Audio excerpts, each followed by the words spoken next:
These unconventional times require unconventional conversations. Listen in as your host, Richard Gordon, engages in one-on-one conversations with numerous leaders, elected officials, politicians, and others to learn what's happening in your state, on the Hill, and across America. Now, here's the host of Unconventional Times, Richard Gordon. Hello, and welcome to Unconventional Times. I'm your host, Richard Gordon, and thank you for joining us today for what I think is going to be an extremely exciting conversation. Just this week, Donald Trump passed 100 days as President of the United States. You know, it's interesting. This has become a big milestone in America since Franklin Roosevelt was president, and his first 100 days in 1933. In 100 days, and this is why we pay attention to this, in 100 days, Franklin Roosevelt passed 15 major pieces of legislation that completely revamped and reorganized the United States government and created the governmental system that we all know today. Now, some would say that's the governmental system that Donald Trump is trying to change, and that's something we're going to talk about. But if we look at other presidents, Ronald Reagan in his first 100 days put forward budgets and a policy program that also completely changed the system. Barack Obama, for example, took one of my favorite quotes from one of my favorite former bosses. He lifted himself from a wheelchair to lift a nation from its knees. And in just 29 days, Barack Obama passed a $787 million bailout plan to save the country from going bankrupt. In 100 days, Donald Trump has not passed major legislation. He has passed one bill so far, one major bill. He's signed 5 bills, the least in American history over at least the last 100 years. But he has lived up to many of the promises he made as a candidate for president. For example, immigration at our border has slowed tremendously. He's deported many illegals, some who should not have been deported because they are legal. He took a chainsaw to the government and cut it down in size, not necessarily saving money, but in size. He got rid of wokeness by killing DEI and making a lot of corporations do the same and starting a war with our universities. And he's changed the world order in a lot of ways in his talk about tariffs and agreements around the world. The question we have is this a plan? Is this a methodical way that he is approaching government, or is this simply chaos? Look, the stock market is down. We're the worst 100 days in 50 years, the third worst in American history. Our economy has shrunk for the first time in 3 years. You talk about the stock market, it's down over 5% in those 100 days. Joe Biden's 100 days, it was up almost 8.6%. Tariffs are leading to worldwide chaos and shortages and fear amongst American businesses. And there's threats to our allies like Mexico and Canada, Brazil, European Union, and others. And now we're threatening to take Greenland by force. You just got to say, what is going on and what is happening? And that's the purpose of today's discussion. We have a great panel, some really great people I've known a very long time. First of all, Nan Whaley, the former mayor of Dayton, Ohio, who served 2 terms and won her second term by acclamation. She didn't have an opponent. First time that ever happened. She's also the former head of the U.S. Conference of Mayors, who runs all the mayors. So she's the mayor of mayors. With us also is Joe Andrew. Joe is the former chairman of the Democratic National Committee. He's also a partner and the former global chair of Dentons, which, in case you don't know, is the world's largest law firm. It has 160 offices in, I think, 80 countries. It is a big law firm. And finally, we have Matt Bennett. Matt, as many of you know, is the co-founder of Third Way, which is a very innovative moderate left think tank in Washington that has creative answers to a lot of the public policy issues of our time. He's a White House veteran, and he's been a leader in the anti-gun movement. 3 great people, great insights. I look forward to talking with each of them. Thank you all for being here. Appreciate it. Thank you. Thank you, Richard. You know, it's kind of fun. You're all repeat offenders. You've all been on the show before. So thank you for coming back. That's always a good sign when people come back. Mayor, I'm going to start with you.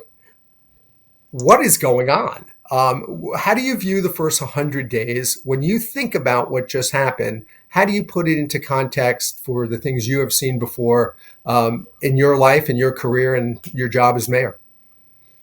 Well, I think it's been a pretty wild time these past 100 days, particularly for folks that are managing cities and really trying to understand what is real and what is not real. And what I mean by that, because there's been so many, to your point, Richard, there's been so many executive orders, but so few legislative actions, that it's hard for cities, it's hard for mayors, and it's hard for leaders in general providing service to really know what is a not as a must not go for funding from federal government and what is a go. When you have legislative action that's backed up and it's gone through the system of Congress, it's gone and been signed, it's much more explicit.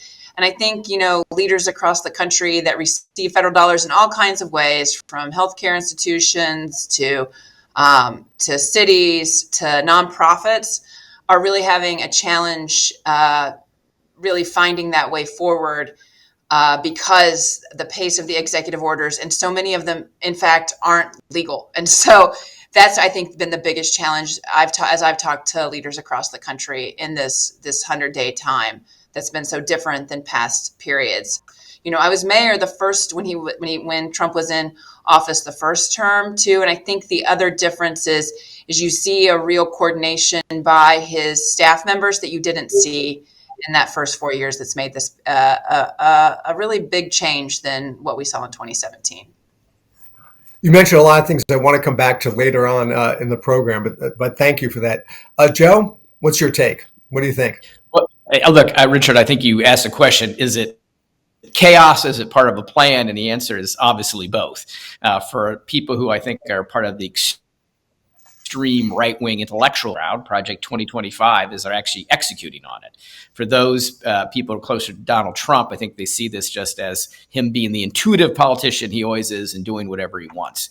But it's obviously created a lot of social change. Look, I myself am trying to grow a beard just to be more like J.D. Vance. It really isn't working at all, Richard.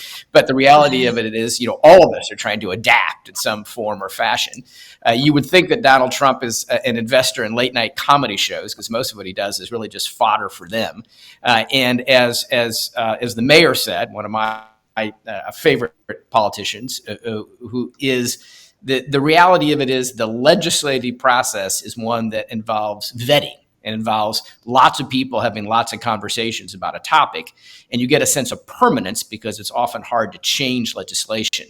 Executive orders can be changed easily, frequently, and they tend to be just the edicts of someone who's acting more like a royal court than they are like a president of the United States. And therefore, when I talk to my friends and colleagues all across the globe, they see that lack of permanence is not just part of the comedy routine, but also feeding in to previously feared views of the United States of being an unreliable partner. All the kind of aggressive tendencies of the United States, often in markets and in foreign policy around the world, are playing to type here, but being much more aggressive and much more detrimental, I think, than people have ever seen before. And that creates obviously instability in a world order that we used to dominate. Richard, I think that what's going on here is something that just hasn't happened historically. If you look back in history, and I think everybody on this podcast is a little bit of a student of history, it's a little hard to find an opportunity and an analogy when an empire has given up power. Whether the United States is a classic empire or not, it certainly is an economic empire, and we are affirmatively and overtly giving up the power that we have all gathered and worked hard to put in place to order the world since Bretton Woods and the end of World War II. Joe, thank you for that, and thank you for the beard.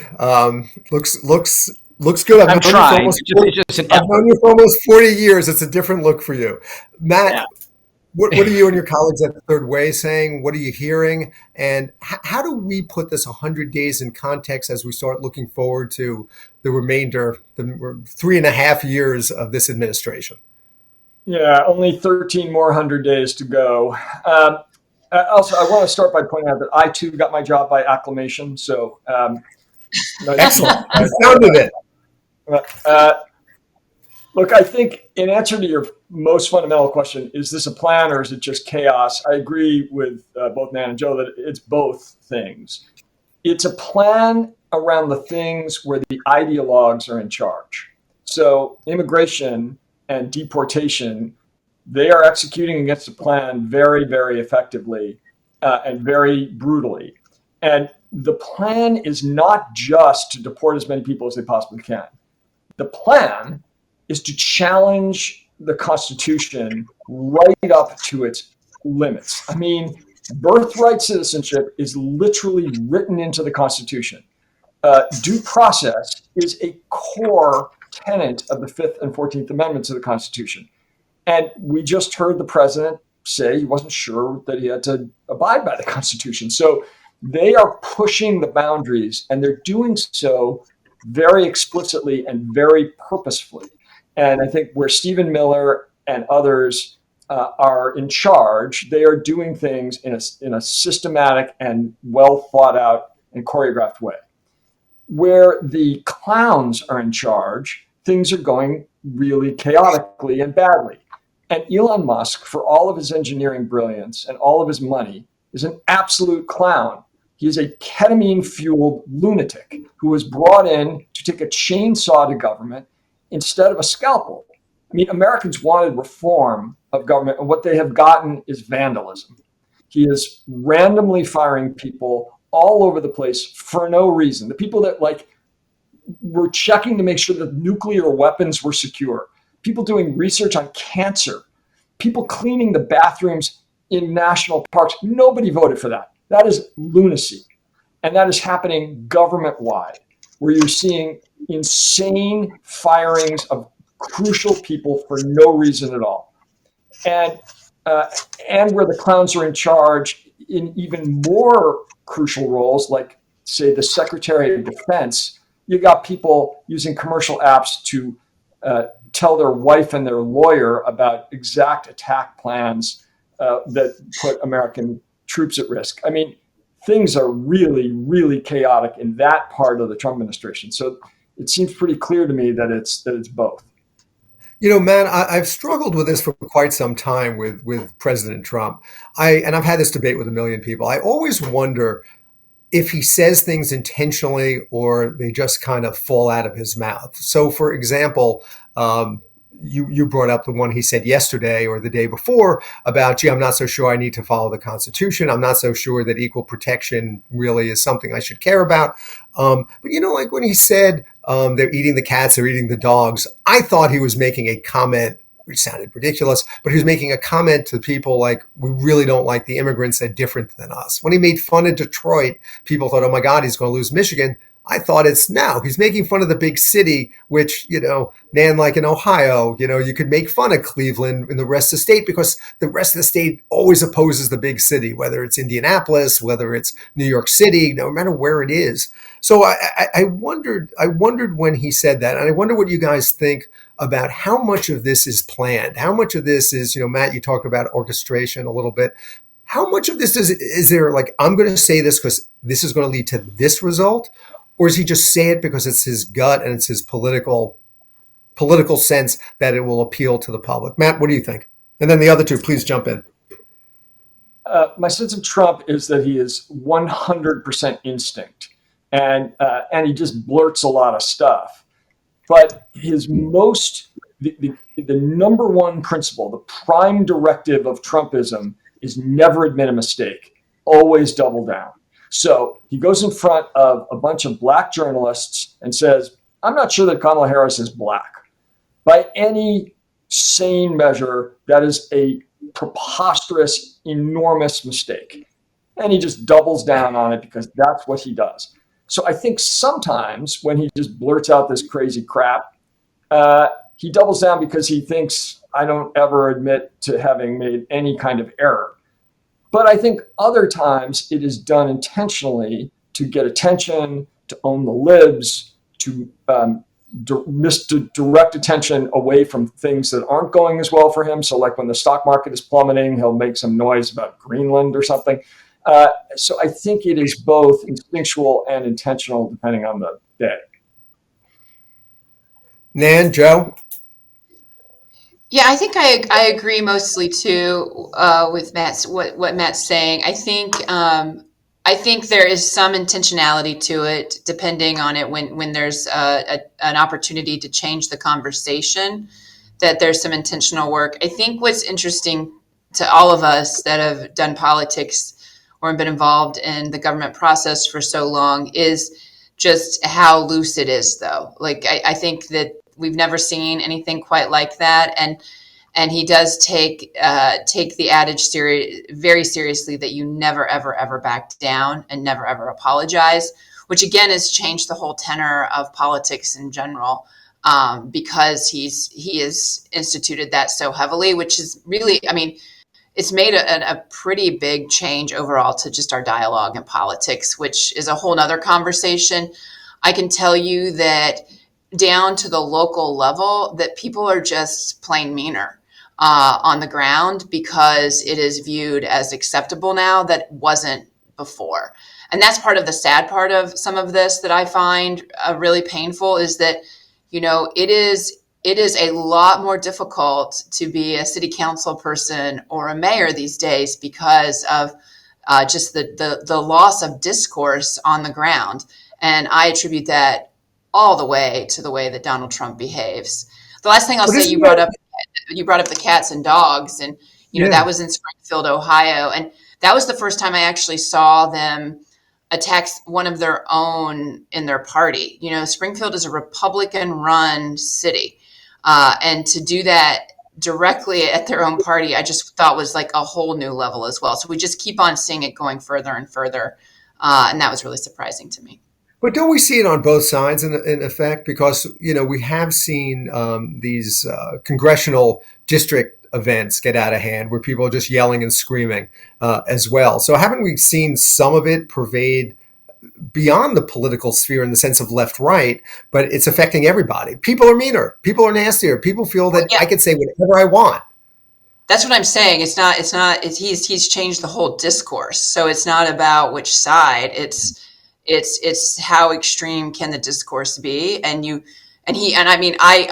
can tell you what it was like before Donald Trump was president and after, and you can tell a difference based on 2017. There was a direct change of just how, and it didn't even matter what the issue was. It was about how you would talk to people in the public arena that is just completely different. I'm not talking about campaigns here, and I'm not talking about messaging there. I am talking about how people behave in the public arena, whether they're elected or not. It has dramatically changed and become much more ugly post 2017. It's interesting. A number of your former colleagues have said to me that the supermarket has changed. The ability to just go out and go to the supermarket has changed because people come up to them and just feel they have the right to get in their face and say anything they want. It's ugly. Joe, any thoughts? Well, I agree both with Matt's analysis and the consequences of it that Nan is talking about. Most of us who have been involved in politics and government, and frankly, most people have just graduated from high school, maybe graduated from elementary school, believe that you talk to people with a purpose, that you're trying to actually communicate an idea or convince them of something, trying to persuade them of something. Donald Trump is just a crazy, blabbering fool most of the time. And then you see behind him come in the more professional politicians, just people who have got a background in persuasion, who then subscribe to what he has said, some logic or thought. The whole government comes in and said, oh, what he's saying is not foolish. Here's what he really meant. Here's what the goal was. Here was the strategy behind it. All of which is them just filling in. It's no different than having kind of a crazy artist who does an amazing painting. Then you find a whole bunch of very scholarly people who have degrees in art history who come in and subscribe things to that painting as well. But the result of all that, as Nan was talking about, is obviously a lowering of the civil discourse. I actually think that Trump is more of a symptom than a cause of that. I think that's much more caused by social media and the way in which people get communications and therefore believe they can communicate with each other. They are watching a podcast unlike this one, where the way that you get higher ratings is by being uncivil, by being extreme. And so that has encouraged them, because instead of seeing people have friendly conversations with each other, even if they disagree on whatever their medium of choice is that they're watching or listening to this, they are listening and watching to people who are fighting and who are trying to disagree. And that models behavior, as television, for example, always has, to people in the grocery store. And so they believe that they can have the verbal food fight that may lead to a literal food fight in the grocery store often, because of the behavior that they see in the communication medium that they themselves are fascinated on. Well, Joe, I would agree. I just would say one thing about it. I mean, I think social media and how people discourse is right. I think that's changed. That has made the change. I think what Trump did, though, when he became president, is it showed that you could get power in that behavior. And before that, we would see that on these platforms, but it wasn't like someone in authority. It wasn't someone that had power. And now there is, like, not only can I just say whatever I want, wherever I want, but I might actually win doing that. And I think that really had a real change in the political arena of how people behaved that I saw really fast. No, Nan, I think you're making a great point, and I agree completely, because obviously the President of the United States is more than an elected official. It's someone who actually represents the United States of America, which, at least until Donald Trump, was perceived to be this large, rational, civil actor that obviously pushed for civil discourse all across the globe.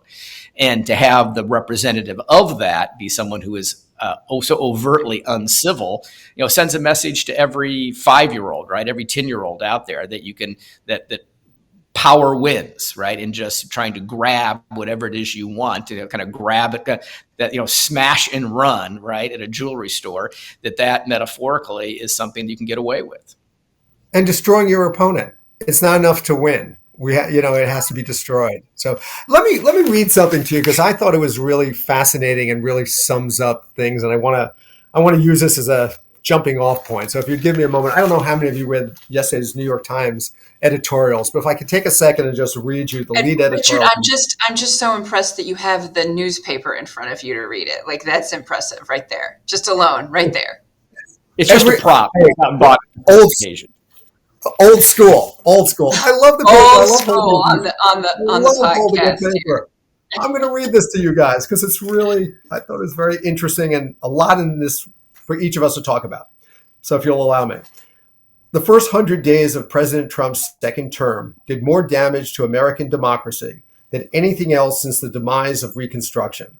Mr. Trump is attempting to create a presidency unconstrained by Congress or the courts, in which he and his appointees can override written law when they want to.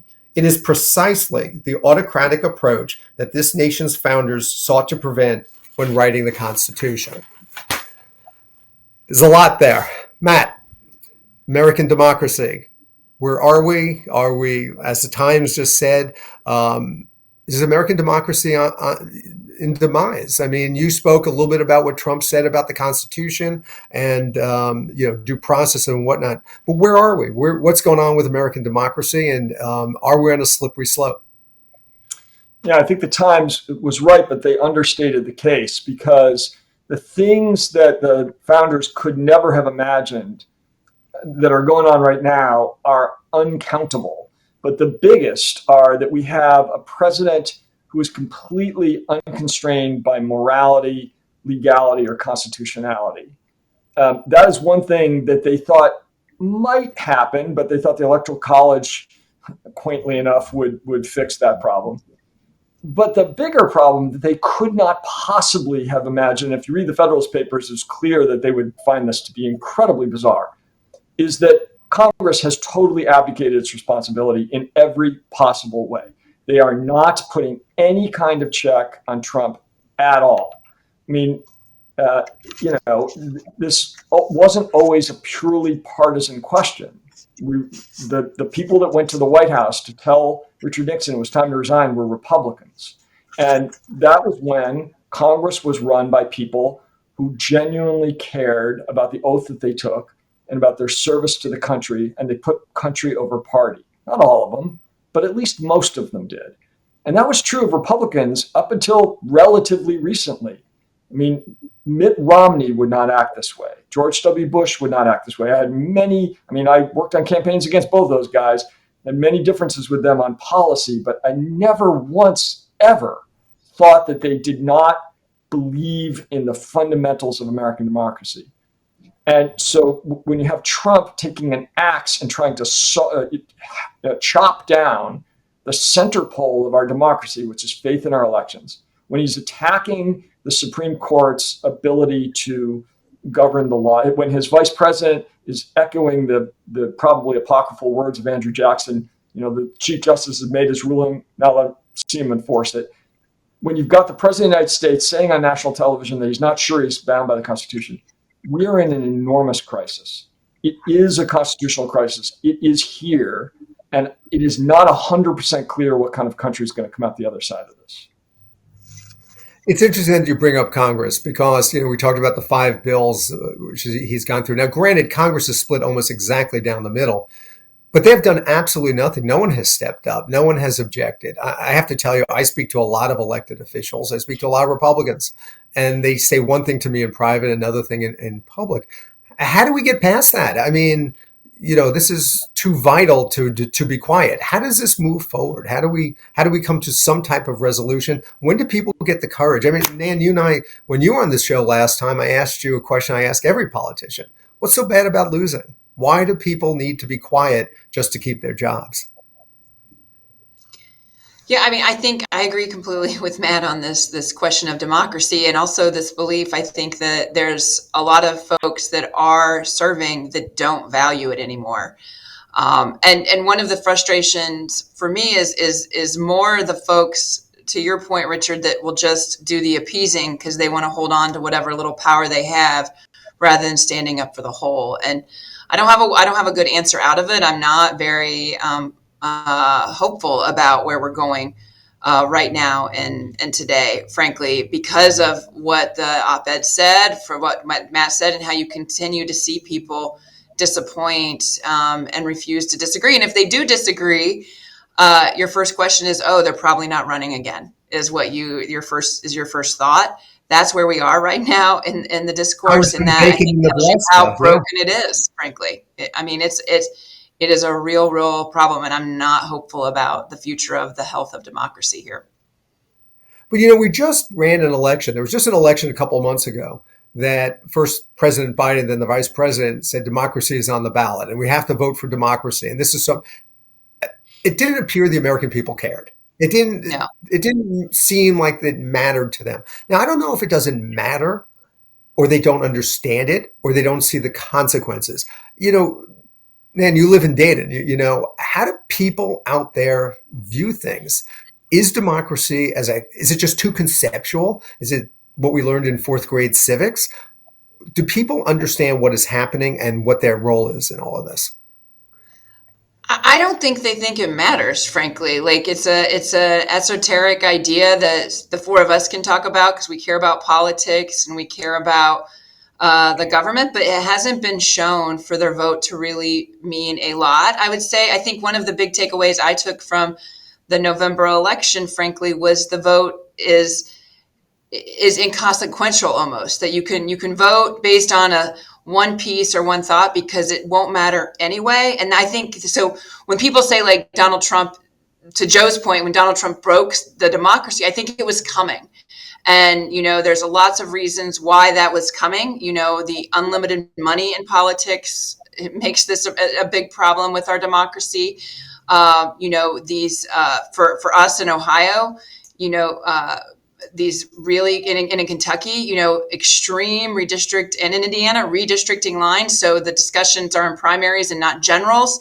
So I really feel like it has gotten so far away from people because they don't see anything that's affecting them personally. And then they get surprised, frankly, when someone who is incredibly marginalized like, for example, American citizens being sent to El Salvador, or transgender folks not having rights, or women not having access to the healthcare they need. Like, they get surprised by it because they don't see until that moment how politics can really affect them. And they don't really believe, and this is a problem with my party, I think, that we haven't really done a great job of showing quick enough how our policies have impacted everyday folks. And that is, I think, it's true. It's just true, because if it wasn't, we wouldn't be in this situation today, is what I think. Later on, I wanted more political discussion on this. Joe, I wanted to answer that, but I also want to answer another question. Since you are actually the only practicing lawyer on the call, Matt and I were smart enough to not do that. Is the president really unrestrained at this point? Can the courts tell him what to do? Will he listen? I mean, he's not listening to the Supreme Court. It's unclear who he's listening to. Even judges he appointed were ruling the other way he criticizes and doesn't follow. So what can people do if we're not, Matt talked about, Article 1 and the Congress. Now we're talking about Article 3. What happens with the courts? Yeah, look, I think this larger conversation that you're having here, that I think that Matt teed up particularly well, is the big conversation that all of us who care about government and care about our country, true patriots, really need to have. Matt noted that the Federalist Papers and those who wrote the Federalist Papers would never have imagined a situation where one of the three portions of our government simply refuses to do its job. And whatever rung of hell Donald Trump will end up in, I think I would certainly argue that Republican leadership in Congress should be in a lower rung, because they simply have given up even their own authority and power to be able to express their own views in this process. And by doing so, that fundamentally is why I think all of us in this call, who I'm sure consider ourselves to be optimists, are finding it really hard to be optimistic about what comes out of this. Because obviously, if leadership of one of the three divisions of the government simply says we're not going to do our job, then the game is up and is over. And the reality of it is all three depend on each other. So if you talk about the judiciary, for example, their rules, if not enforced by the President of the United States, have to be enforced by the Congress. The Congress then has to simply has to pass a law, has to say, yes, you will do something in the process. And I think it's relatively clear they won't do that. And so the reality of it is that there is nothing that keeps Donald Trump from simply disobeying the United States Supreme Court. There is nothing to keep them from actually following the interpretation of what the law is in that process. And in the past, that's what held Andrew Jackson, right? That's what held virtually every other president, is the fact of the matter was that there were three portions of government, not just two. And if any one of those three doesn't do their job, then the other three's ability to be able to function simply doesn't exist anymore. So the reality of it is, I think that what you're going to see is that the only answer, of course, is at the ballot box, as people talk about. But I would argue that I'm not sure there's ever been an example where democracy has been particularly popular amongst the majority of people in any given country, whether it's here, France, you name the revolution, right? Democracy is something that is pushed by an elite. Democracy is protected by an elite. Democracy is articulated by an elite.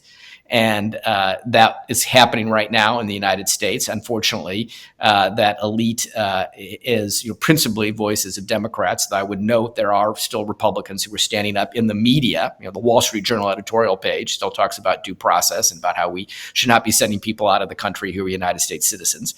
Even Fox News has occasionally been pushed to the wall in this process. But outside of organized media, right, out there in the world of podcast, there is no right of center elite that's still talking about the importance of democracy or importance of those different provisions of democracy that have made the United States, what it is, as articulated by the Federalist Papers.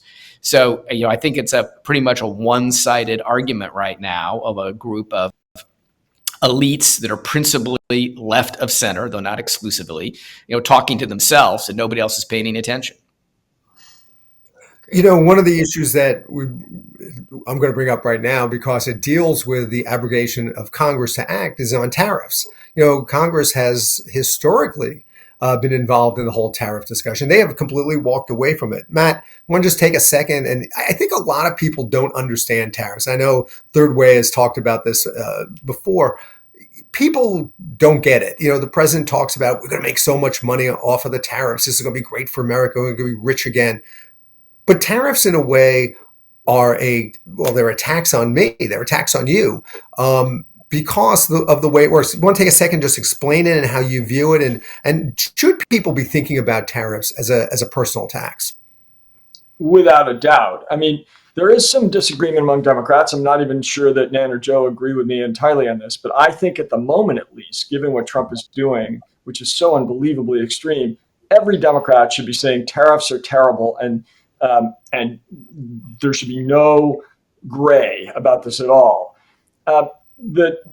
First of all, the way that Trump is imposing these tariffs without using legislation, without Congress getting involved, is by invoking emergency powers that he technically has, but he said on Meet the Press that they might be permanent.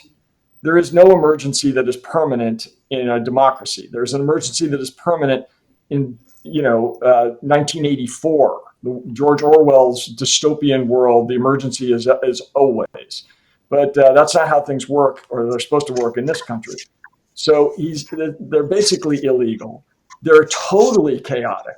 He has had completely different rationales for the tariffs that are actually at odds with one another. On one hand, he says, well, we need tariffs so that manufacturing comes back to America and we make things here again, which would mean the tariffs would have to be very high and stay in place for a very long time. And industries would have to be assured that they were going to remain in place even when he's gone, despite the fact that they're not done with legislation, they're done by executive order. And none of that's going to happen. And then the other thing he says is, well, we need the tariffs to stop fentanyl from coming in or for some other cockamamie reason, which is the opposite of that. And so the presumption is if they stop the fentanyl from coming in, the tariffs get lifted and no manufacturing comes back. So they've been totally incoherent about what any of this is. But the bottom line is this.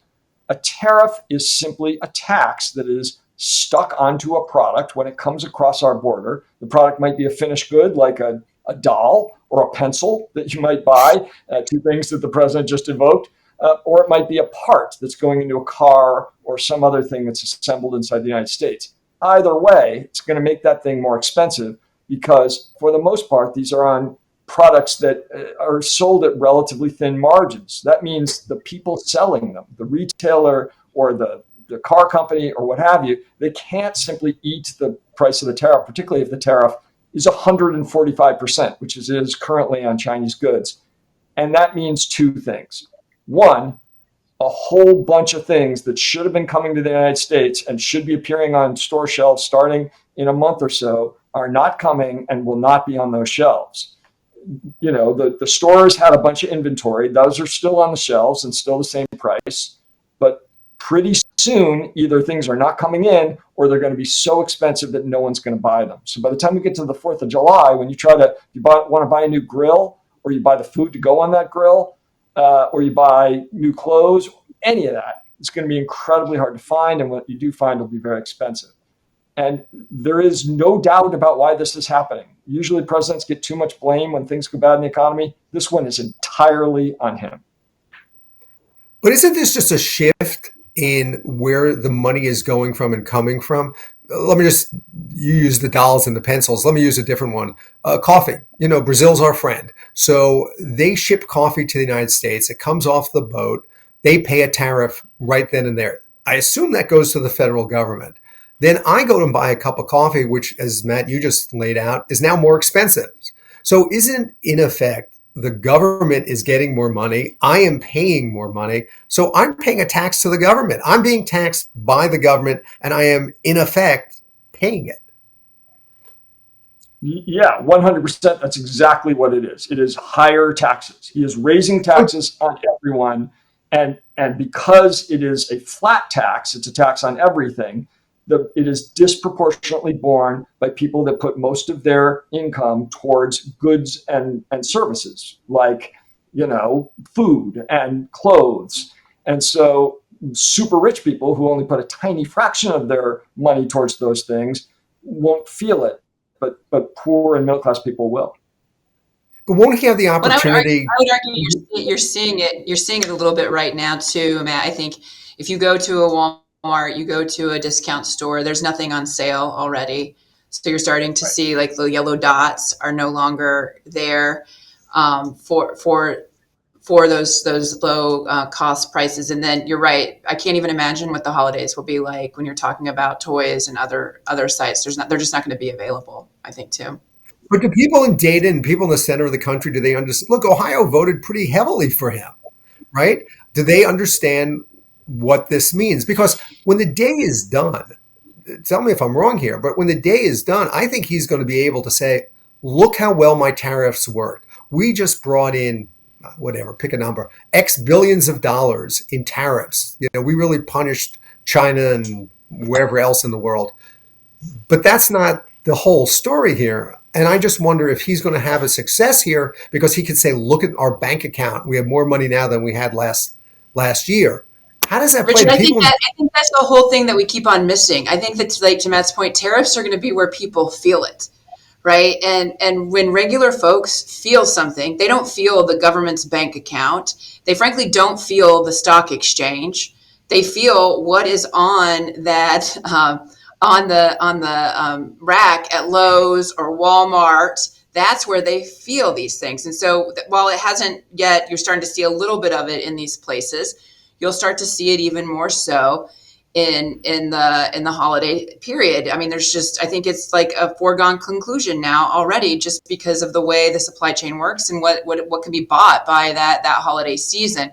I think too, we, again, back to my point, we talk a lot about these different ideas. And one of the challenges for us, us as Democrats, I'll say as a Democrat, is we had put forward policies like, putting more electric chargers through the bipartisan infrastructure bill. And we still don't see the chargers in Ohio, right? It is too slow moving for us to see it. That is this sucker, though, we're going to see by the end of the holidays. And I'll be interested to see how Donald Trump says that is somebody else's fault to Matt's problem besides Donald Trump's. Joe, you run a major international business. How does this affect business for us abroad? Well, it obviously has a dramatic impact, but I think one of the impacts, just to talk about politics for a second first, is that the social upheaval of the 1960s stopped what had been essentially a left of center 4 to 5 decades, and had a large political realignment that led to Ronald Reagan and a whole series of Republicans then winning with just periodic abilities for Democrats to win if they had different messages that still walked into that context as well. This was the genius of the Third Way, the genius of Bill Clinton, is an ability to be able to talk to people in a language and issues that they still thought might actually be Republican language and issues, but be successful at it as well. I think we're at the beginning of that. I think you're going to see a dramatic realignment here, and that after Donald Trump, we're going to see decades of left of center success, as long as it is just, slightly left of center, right? As long as politicians follow the Third Way, if people are the type of candidates like Nan was as well, that understand that common sense change is what people want to have. And as long as you talk about those kitchen table issues, every politician always talks about kitchen table issues. As Nan pointed out, these are literally kitchen table issues. And literally people are going to be sitting around their kitchen table saying, why can't I get X? And why does my coffee cost so much more? And why don't I have presents for my kids for Christmas? And that's going to lead to Democrats winning for decades, right, to come. The problem is that, Democrats take the wrong lessons from this, and the Democrats that are elected have an uncivil discourse, believe, that the concept, the answer is going to be, look what we can do the same thing, and that we end up having, obviously, a damaged country and a damaged set of civil discussions about even with Democrats winning. I'm an optimist to think that actually that may not happen as well. But that is a fundamental political change that I think is going on. Unfortunately, to answer your question about rest of the world, they don't see that, right? What they see is a United States that has taken a dramatic shift to acting like it's a third world country, and that therefore it is no longer a reliable partner. That is great for consultants and law firms and big public accounting firms, because that involves change. And so everybody's got to rush their consultants to figure out how to deal with this new world order. And those entities will make a lot of money and will be advising people on that change. But that fundamental change is one that inevitably leads the United States being in a weaker position than we went into it. And you can have as many arguments as you want about whether or not a strong dollar or a weak dollar is good. There are all these different component parts to it, but there's just no question that it adds up in total to the United States being in a weaker position going forward, and that the brand of the United States having been damaged, it will take decades and multiple administrations that follow this in order to be able to put that back in place. Joe, you're talking a lot about the fiscal things and how this is going to work out moving forward. You were very close to President Clinton, especially when he and the Vice President Gore were doing the cuts to government and whatnot. We're looking at President Trump's budget and we're seeing these massive, massive, massive cuts. But we're also seeing these huge cuts in government. How is this different than what Gore was trying to do back in whatever that was, 97, 98, 99? Well, with a lot of great help from the Third Way. Again, if I'm here, I'm going to get a commission from Matt afterwards by promoting what good work that they were doing. At least a T-shirt, Joe. At least a T-shirt. Yeah, well, exactly. You got to find a way to make a living somehow. So I need to buy a razor, as you can tell. But the key concept here is that what Clinton Gore accomplished, right, did not try to do, but actually accomplished, was reform government. So the goal, of course, was to make government smaller. That was a political adage, though. The reality was to make it more effective, was what everyone was talking about. And it wasn't just, it was about saving money by making government more effective. This is about just killing the baby in the bathtub, right? Their goal is just to kill government. And so they're accomplishing that, as I think, Matt, you noted at the beginning of our conversation, and Nan has talked a lot about this.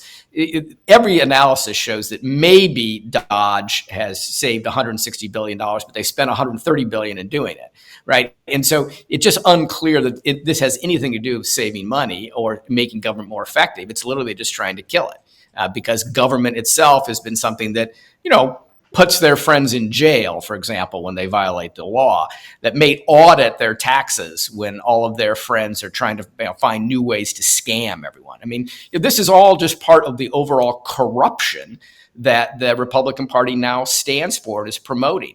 You've got the Republicans' two sons, wandering around making billion-dollar deals that benefit directly the President of the United States.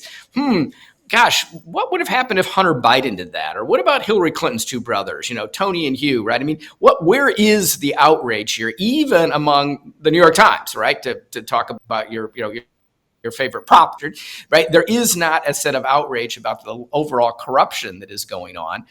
That again, I think other people just saw as part of the political process, but we all know is a real change in the way in which government operates. But also, this has real world applications. Nan, you were talking about this before, about, how people feel things. There are massive cuts to healthcare. There's massive cuts to public assistance. They're talking about who knows what they're going to do to Medicaid. How does that play out? I mean, the public will feel that, obviously. Will there be a uproar at that time? Will the public then stand up and go, look, we need healthcare, we need assistance? How's that going to play out in places like Ohio? Oh, I think it's going to have an insane effect, frankly. Medicaid, where half the babies in Ohio are born on Medicaid, right? So it will have a huge effect if they cut Medicaid, huge effect, if they touch Medicare or Social Security.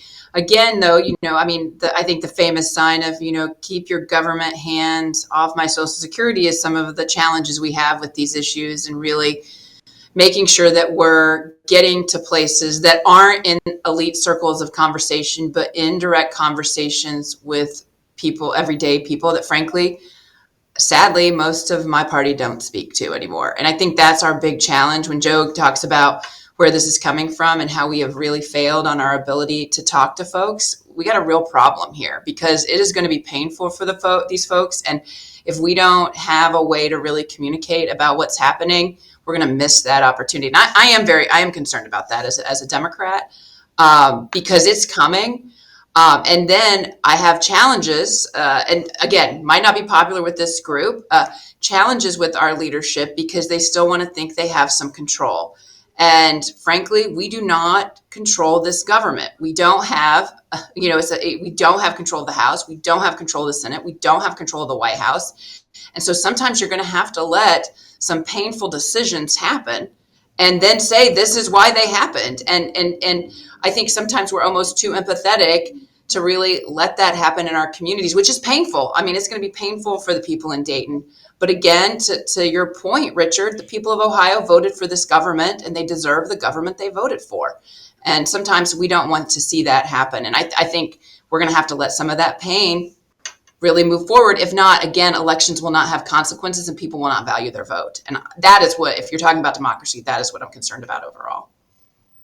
But people are going to get they're talking about a $4.5 trillion tax cut, right? I mean, this is a massive, maybe the biggest tax cut in American history. Well, I don't think the people of Dayton are going to see that. I just want to say that's where I was going, and Matt, I was going to ask you about that. I mean, look, I'm looking at the math, and it's a $4.5 trillion tax cut, $1 trillion more for defense, $1.5 trillion allegedly in spending cuts, which Joe just raised is probably not happening.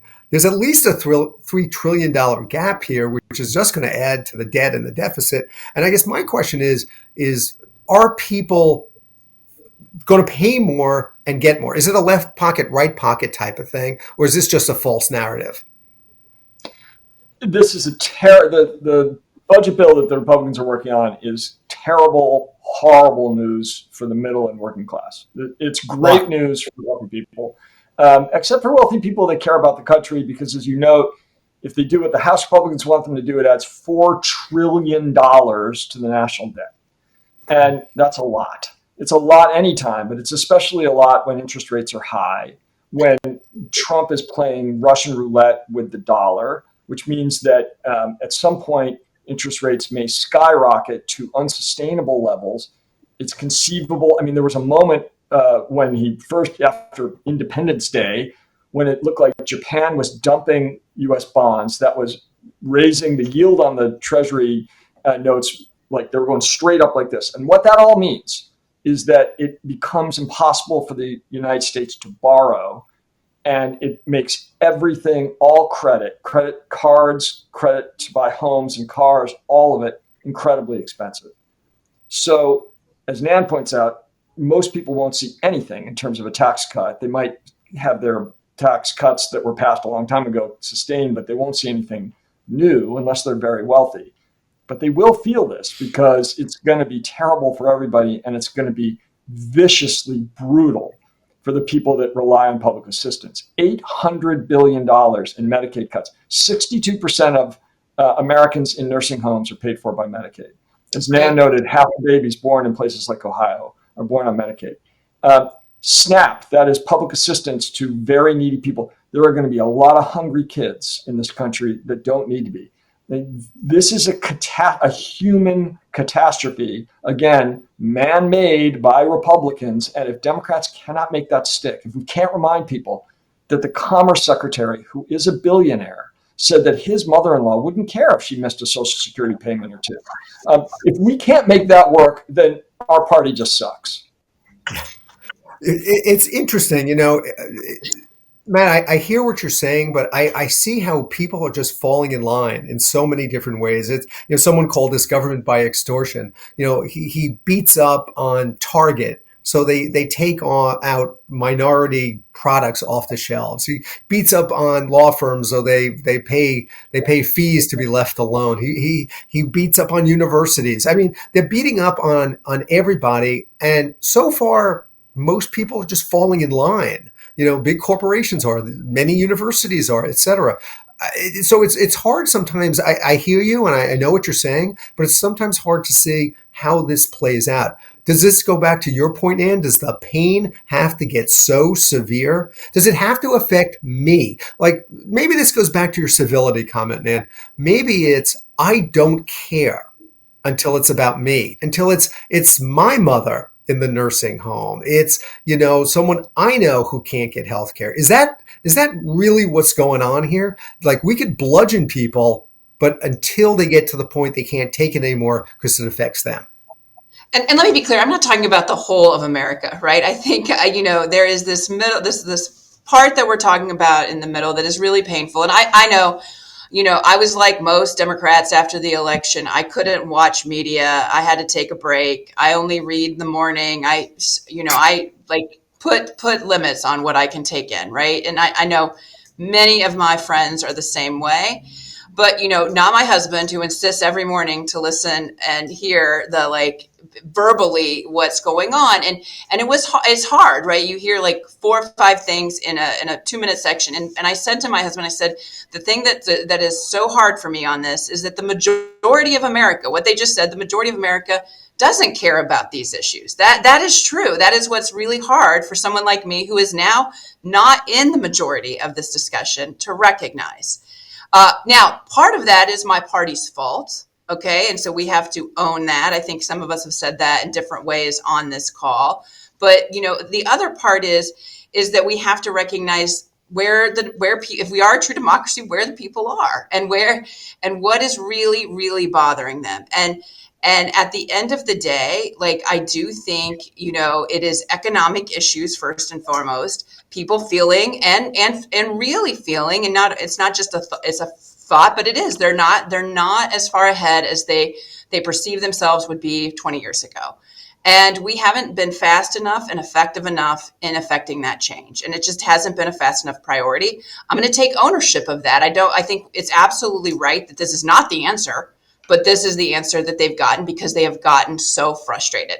And you have to take these votes seriously as a true frustration to the Democratic population. The other thing that really worries me about democracy, frankly, is I believe that it doesn't matter who's in charge. They just hate whoever's in charge. So as soon as you get elected, they hate you. And that is a challenge, too, for the democracy, frankly. So these are the challenges that we have. And it is important for us to point out, that what Trump is doing is incredibly damaging to the democracy. It will not be the same after this term. But at the same time, what are we going to do for this country to actually make it better for regular people that aren't paying attention to us? And that is something I don't think as a party we have done our very best on. I'm going to shift to that in a second. First, very quickly, each of you, 100 days gone. What'd you say, Matt? 1,300 to go, something like that. What happens in the next 100? No one ever talks about the second 100. We always talk about Roosevelt in the first. Joe, what's going to happen in the next 100 days? Well, just like Roosevelt and many others, you're going to see a lot of pushback. I mean, so I come at this a little bit differently because I just don't believe elections are about issues. I mean, the reality of it is all the good polling data tells you that the vast majority of people, particularly the people who were swing voters for Donald Trump, actually agreed with the Democrats' positions on most issues. The more narrow you define the issue, the more likely they are to agree. Democrats had more money than Republicans in order to communicate those issues. We had more money for organization. We had a better get out the vote drive. All of those things didn't matter because elections ultimately are about personalities and about whether or not you perceive that someone is actually going to change the things that you care about, regardless of what those things are and regardless of your ability to articulate what you think those things are. And you didn't think the economy drove? You don't think the economy drove the election? You think it was the personality, they liked Trump more than they liked Harris? Absolutely. That's exactly it. So when you actually look at the data, right, the data would say that economic issues only drove the election to the extent that they are reflected inside the personalities of the people. And the moment that Kamala Harris said, well, I don't think I would change really anything that the Biden-Harris campaign has done, right? She lost the election because people are in a change mode. This is what Nan said, right? They don't like incumbents to begin with. So unless you are for common sense change in some way, you're not going to get elected. And those Democrats that were perceived to be for change and ran on change platforms are the ones that did elect. And change doesn't mean that you have, change is not, you have to be AOC and Bernie Sanders have change, right? You can be a centrist Democrat who's fighting for change, particularly now. I mean, that's why I'm very pessimistic about the future of America, but I'm very optimistic about Democrats' ability to win because I think people's reaction, right, will just be that to get rid of Republicans more than anything else. And Hakeem Jeffries is going to be Speaker of the House, first, and then we're going to see Democrats win in a lot of these races. But that doesn't mean that Democrats are going to win because suddenly people are going to say, oh gosh, I have a change of mind about the issues. They're just going to react to what they perceive to be, the mess, the chaos that they're in right now, because that will feed into their whole concept that government doesn't work, incumbents are bad, all those kinds of things. In this case, they happen to be correct, right? I mean, government isn't working, right? Incumbents right now are bad. And so it's a little hard to argue that their perception won't be correct in this process. So, yeah, I don't think there's any individual issue really drove the election. I think it was all personalities. People wanted somebody that was strong, and they reacted that way. Yeah, because the more that they understand about those issues, the more they would have understood that Donald Trump was not really taking positions that would benefit them. So there's all this talk about the Democratic Party being absolutely rudderless and having no leaders. Is that something that people in the Democratic Party should be concerned about? Joe, you were the chairman of the party. What would you do if you were chair today? What would you do? Well, I mean, so one, I'd put a lot more mayors out there to talk, and obviously, the people who are in state legislatures and the rest. And I say that not just because I think Nan is so great, but I think, one, that's our power base right now. That's where Democrats still are strong. But those are the people, mayors in particular, who actually have to fix potholes, right? They've got to make sure that the trash gets picked up. They've got to do the things that people do care about. So those quote unquote kitchen table issues are ones that mayors get, and mayors can talk about things that are not perceived to be partisan. And Democrats are going to win if they're not perceived to be partisan, but they're perceived to actually wanting to fix things that you actually care about. So that's the first thing I would do. But when you're out of power, right, Republicans are out of power. We're going to talk about how they're rudderless and there's no future. And the same thing with Democrats. The reality of it is, we're winning races right now. We've won a lot of races other than those that get a lot of national attention. And Democrats continue to raise just a phenomenal amount of money. I mean, we've got, because people are willing to make contributions.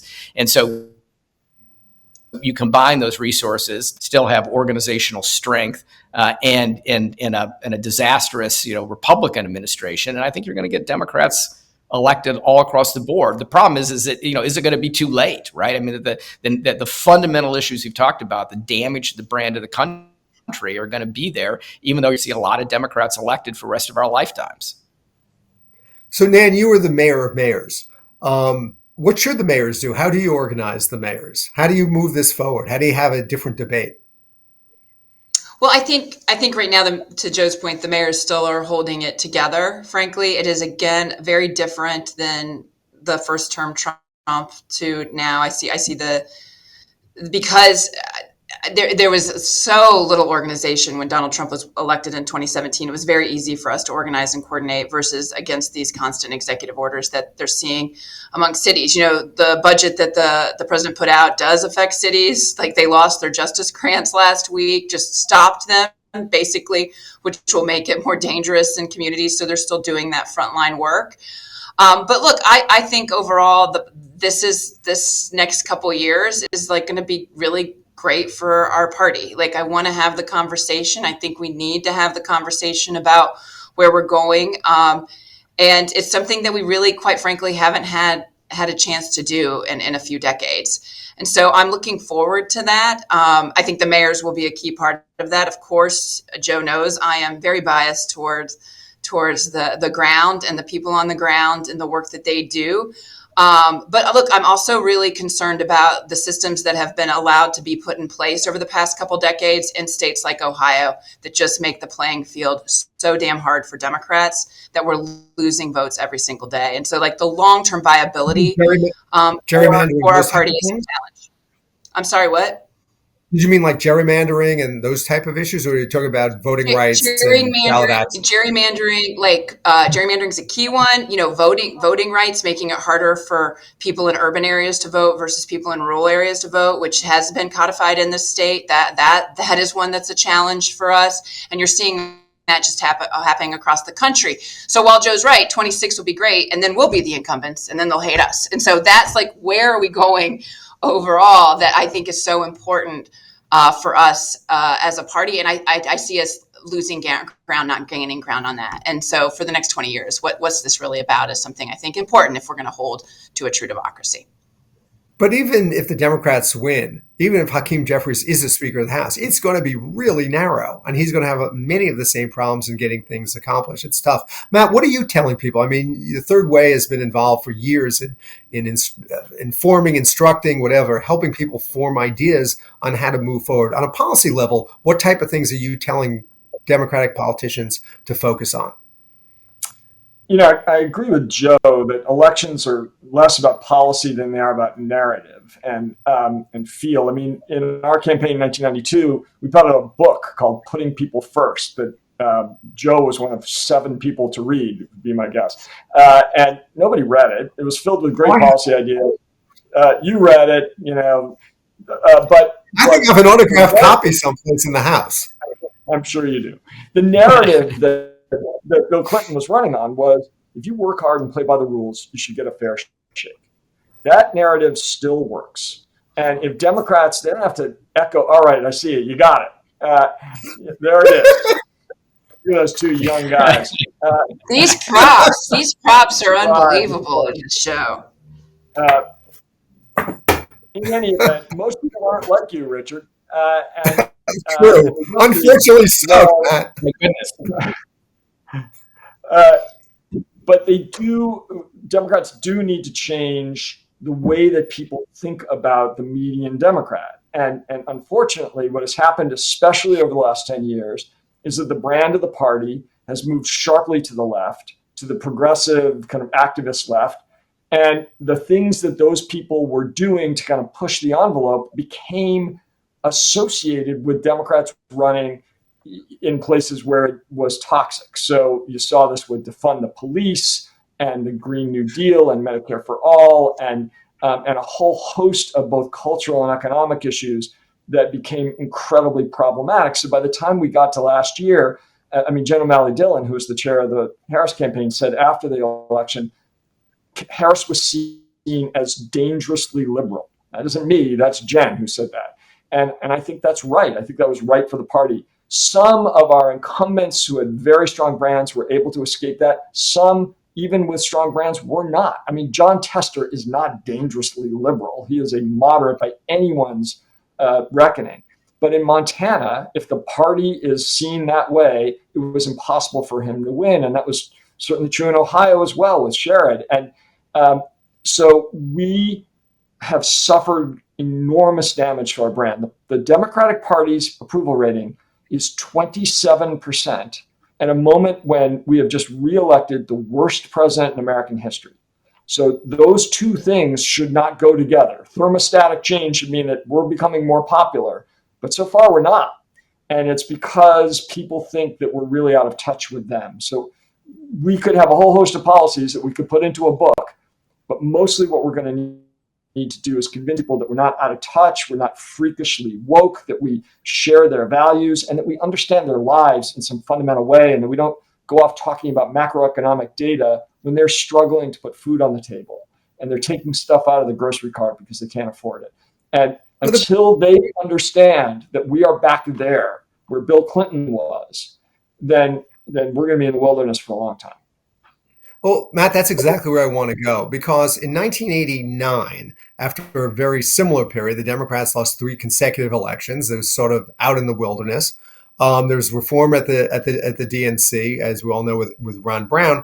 And then organizations sprung up, moderate centrist organizations, the DLC, for example, and Bill Clinton became the nominee in 1992. I think you're doing similar type of work today as back then. My question for you is a couple fold. One is, you have a president of the United States who is talking about, let's buy less dolls and less pencils, as we mentioned. He couldn't come up with the word baby carriage, that thing you put a child in, like, doesn't matter as much as gasoline, which I guess people should carry their children at all times.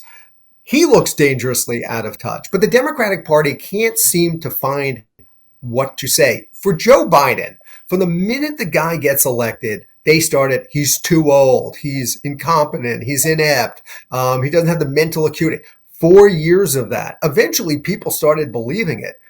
My question is a fewfold. One, why doesn't the Democratic Party, if it's incompetent, let's call it incompetent. If it's out of touch, let's call it whatever it is. Why doesn't the Democratic Party have the ability to do that like the Republicans did? And two, Matt, why is this not 1989? Why isn't there, a push to say, well, how do we win elections? Clearly, there are more people closer to the center than there are to the left or the right. Why isn't that starting to happen?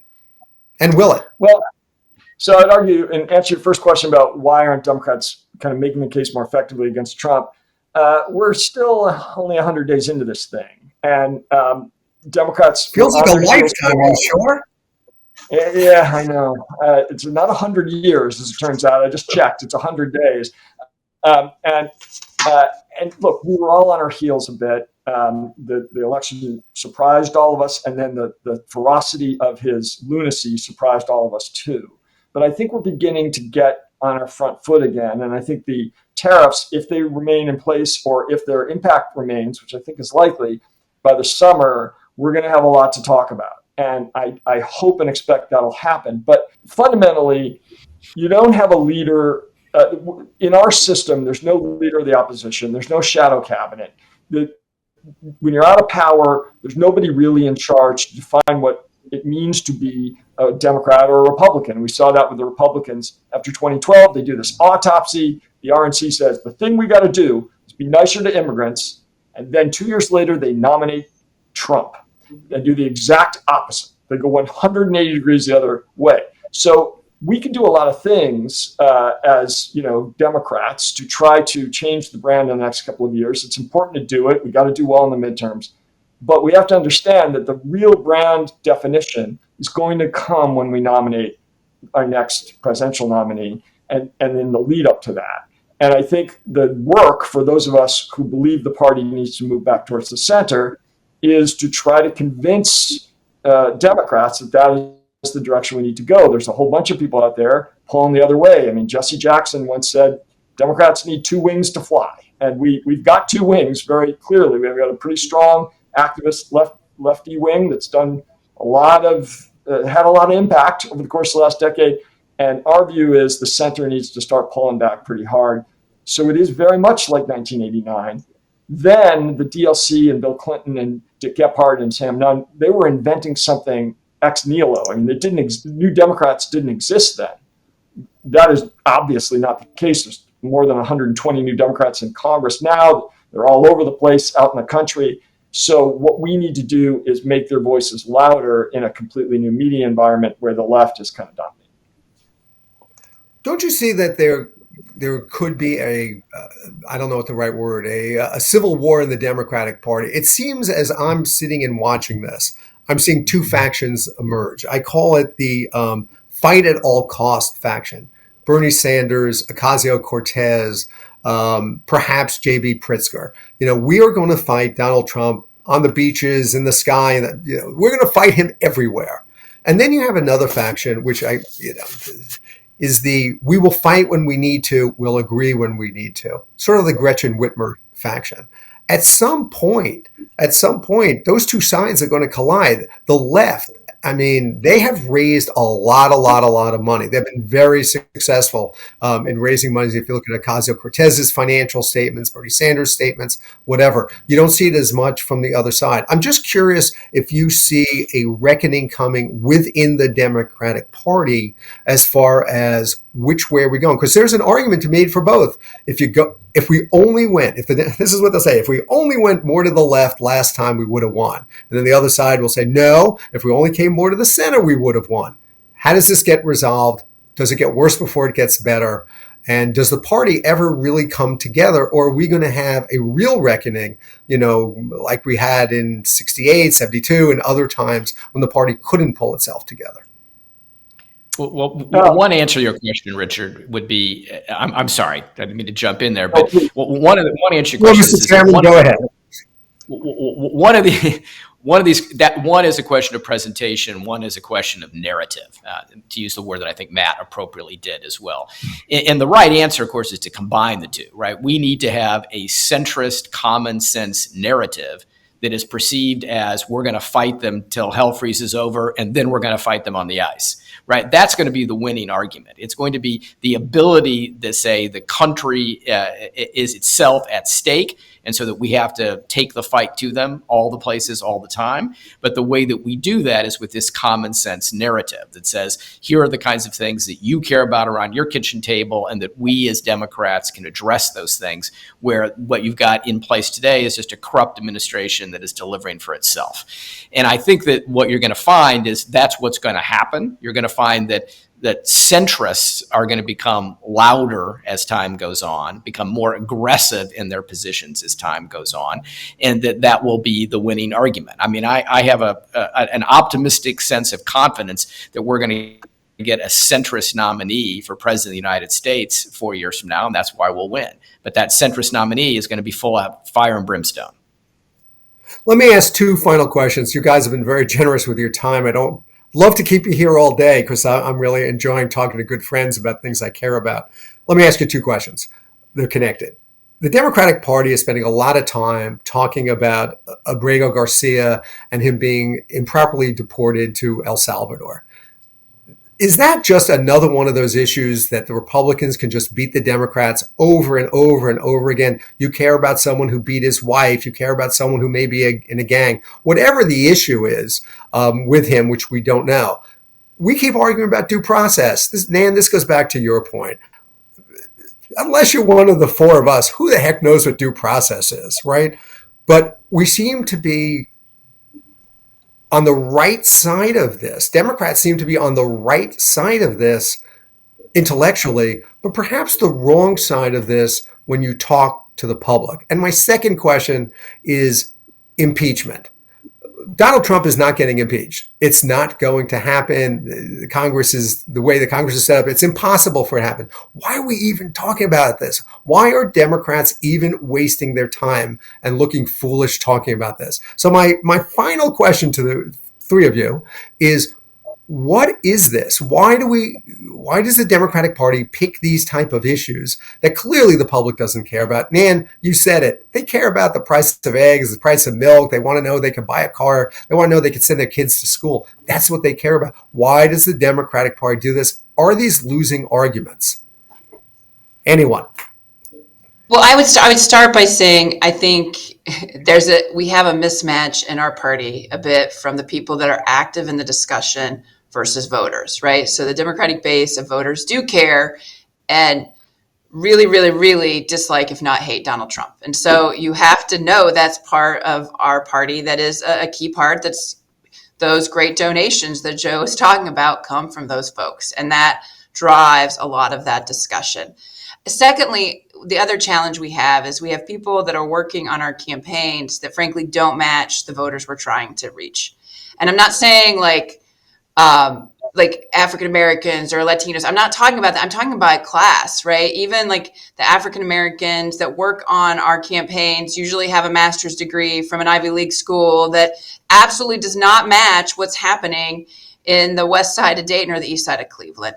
And we've lost that touch into the voters that we're trying to reach that are working class voters. And look, we've also seen this enormous sort inside our party that we cannot forget, which is this, we've become, if you read a book, if you have a master's degree, you're probably a Democrat today. And that wasn't the case when I was a little girl. That is a big, big fundamental switch that we haven't really discussed much on this podcast. And in general, there's just not a lot of discussion because people don't want to really deal with the fact that that's a bad trade for us. 1 out of 3 Americans are educated, 2 out of 3 have a high school degree. It's not a good win for us. And we're still not talking about what's really on their minds. And while I know there's a lot of discussion around centrist, left, and right, I actually view it very differently these days because I look at Donald Trump and he does some wild, wild things that are not on any continuum anymore. There's no continuum, but it is this issue around economics that work for working people. And frankly, no party is doing that. And the party, while it is true it's about narrative, the party that gets that narrative right will be the party that wins. And my concern is because we are the educated party now, that even if we got it right, they wouldn't trust us on the message because we sound too affluent to get it done. And that is my concern, frankly, is looking for a candidate looking for a presidential or a congressional that actually will do something real for working people that is meaningful. And I could go on. I think if we were able to hold the child tax credit, this could be a completely different conversation, because that would have mattered to regular folks. It pulled 40% of children out of poverty overnight. Those are the kind of issues that if we can hold, could make a great difference. And those are left issues. Those are economically left issues, but they're issues that affect working people. And that's where I think we have to go. And it is part narrative, but it's also part doing that we have really missed over these past couple decades. And you can see it in the sort of our parties. And that is what I'm most concerned about. Let me just ask you very quickly. First of all, thank you. You guys have been tremendous. Let me just say, any closing thoughts on the Trump presidency, on the party, anything you want to leave us with? Matt, anything? Let me just agree with Nan on her point about the bubble that Democrats are living in and working in. The people in Democratic politics do not spend time, for the most part, sitting in the shoes of the people that we need to get back as voters. And you can see this in the way that they talk, in the way they present themselves, in their pronoun presentations, in their land acknowledgement stuff, in everything that they do. They just seem really out of touch, and like their priorities are not the priorities of people who are living precarious lives and who are really struggling to get from day to day. And I'll leave you with one data point that always shocks college students, which is in our polling and in public polling, if you look at the demographic group that puts action on climate change lowest, it's 18 to 24-year-olds. And that surprises the hell out of every young person in Democratic politics, because everyone they know puts climate change first because they live lives that make that possible.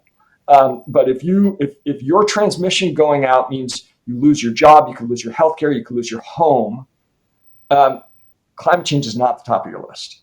And for too many Americans, that is the reality. And for too many Democratic operatives and the people working on campaigns and the people working in the groups, they don't know that. And I think that's a huge problem. Is that because the party has become totally coastal?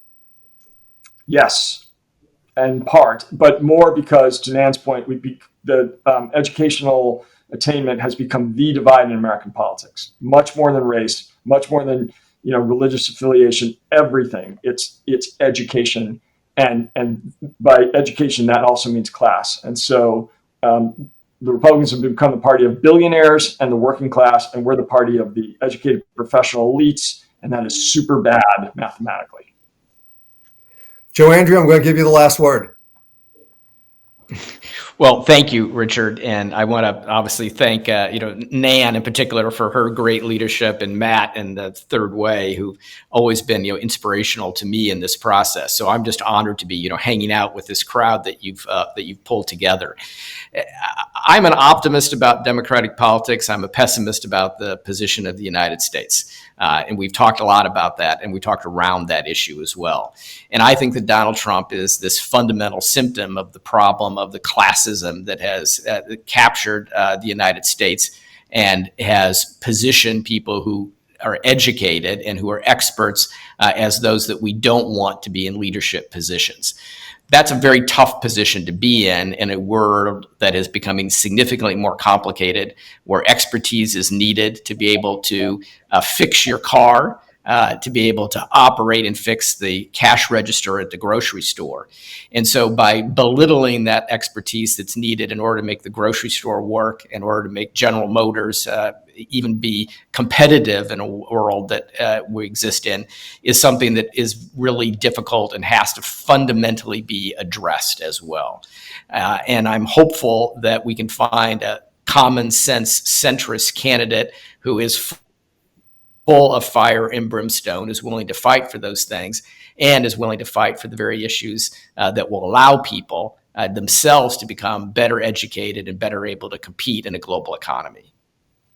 Franklin said, it's a republic if we can keep it, but it's all of our responsibility. It's all of our responsibility to stand up and keep America democracy strong and moving forward. Well, thank you all. This has been a great discussion. I've really enjoyed it. I hope you'll come back. I hope we'll do this a third time. Eventually, you'll get a jacket like, Saturday Night Live with a number on it if you come back enough times. So I hope you will. Nan Whaley, Joe Andrew, Matt Bennett, thank you very much. Stay unconventional. Appreciate all you do. I hope you'll tune in again. We'll have another discussion with more guests, and you could hear us on wherever you get podcasts, and you could watch us on YouTube. So thanks again for watching and listening, and we'll see you soon. You've been listening to Unconventional Times with your host, Richard Gordon. Check out all of the episodes of Unconventional Times on Apple, Google, Spotify, or wherever you listen to your podcasts.